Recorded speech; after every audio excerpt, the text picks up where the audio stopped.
There are men who get into Men in the Battle and they really engage with everything and they really want change, and they do start to change, and they get the healing, and we see this diminish.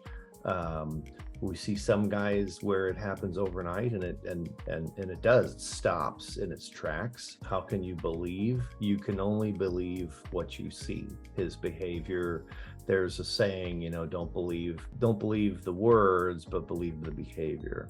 And so what you're seeing and what you're witnessing is truth. My recommendation is when you call him on it, you already know what it is, you already have it defined, and you don't have to ask him, are you or did you?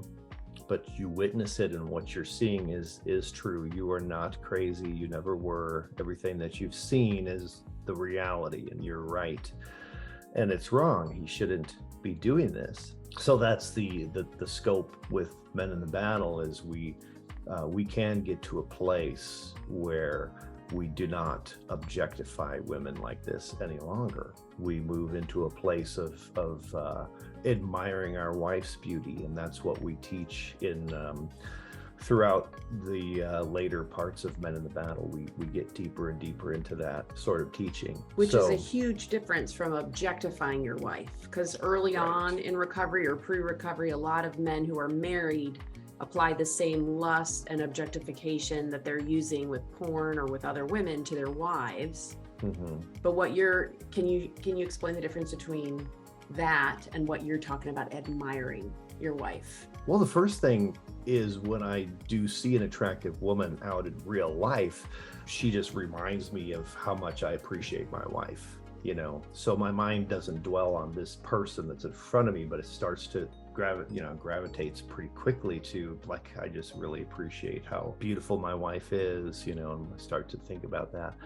And yes, it's God created women to reflect the beauty of God. It's one of the ways that you're an image bearer. And so God created men to be able to appreciate that beauty. And so that's what it is. It's really seeing her, you know, from head to toe as a complete person, a spirit that's inside of a body. And I can appreciate both the spiritual and the physical. And, you know, the act of sex really is an act of worship in itself too, right?